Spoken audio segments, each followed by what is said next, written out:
Okay, we're ready to begin our experiment in making sure our potatoes have nice hard skins and will last through most of the winter.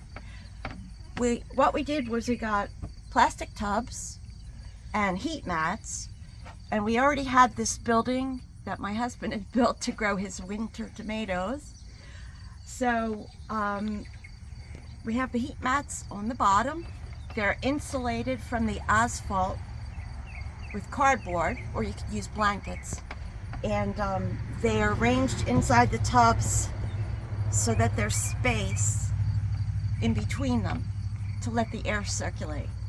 And there is a large mason jar, half-gallon mason jar full of water inside to maintain the humidity. And then the idea is to put the lids on and just leave it open just to crack. And we are eventually, it's very warm out now. It's going up to 81 today, so we're not worried about keeping them warm tonight. But eventually we're going to make hang a tarp in front, or maybe some plywood and a tarp to keep the heat in. We know from last year when we had the aquarium heater in here for the tomatoes that this insulation does work, so we can maintain 75 degrees maybe in here when the weather outside is 40. And we're hoping this will work because we don't have a shed to cure the potatoes and we don't have a crawl space. So we'll see what happens. We're putting our first diggings in. And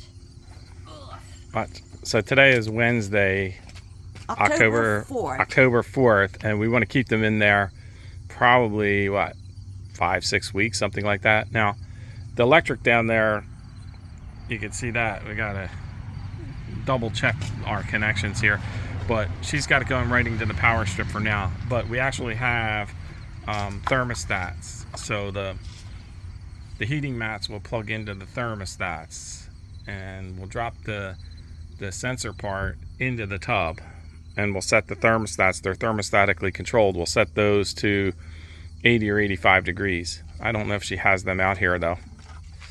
Oh, she does. I should know better. Oh, so there's your thermostats. And there's the sensor. So that's the sensor part that we plug inside the tub. And that'll turn the electric on and off as needed. So we won't be spending as much electricity as you think to cure sweet potatoes. Now, the sweet potatoes that are in those tubs, I'll have her take the lid off again so I could show you what we have. But that was from one row of our harvest of our crop. And I don't know, how many rows do we have left to do, hon? 4? 3.5. 3.5. And then we've got them in grow bags as well. We did the 15-gallon grow bag, so we've got a lot.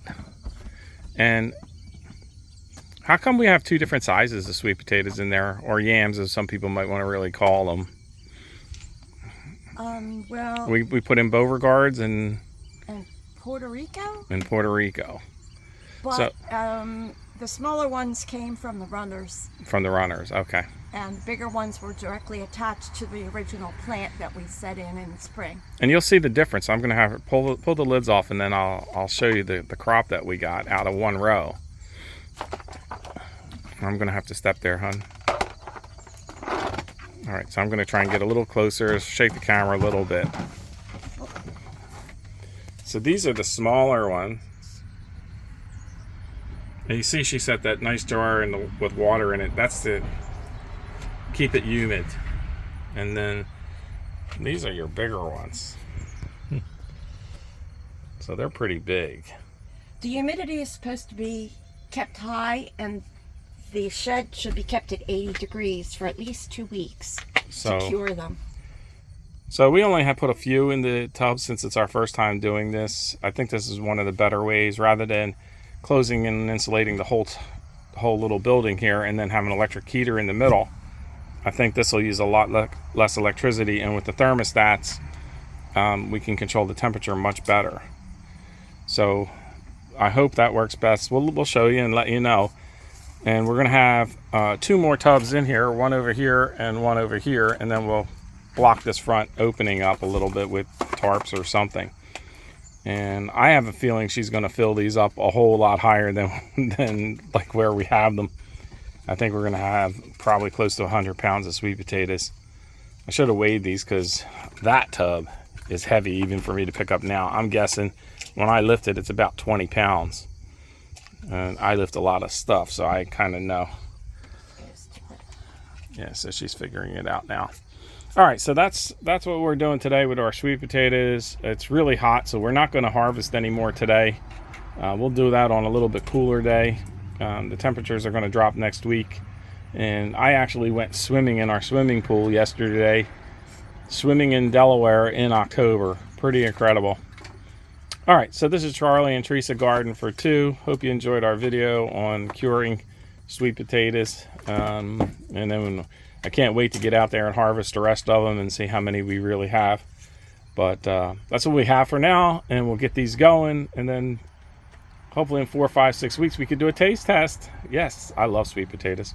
Hope you do too. All right, that's it for today. Thanks. Bye.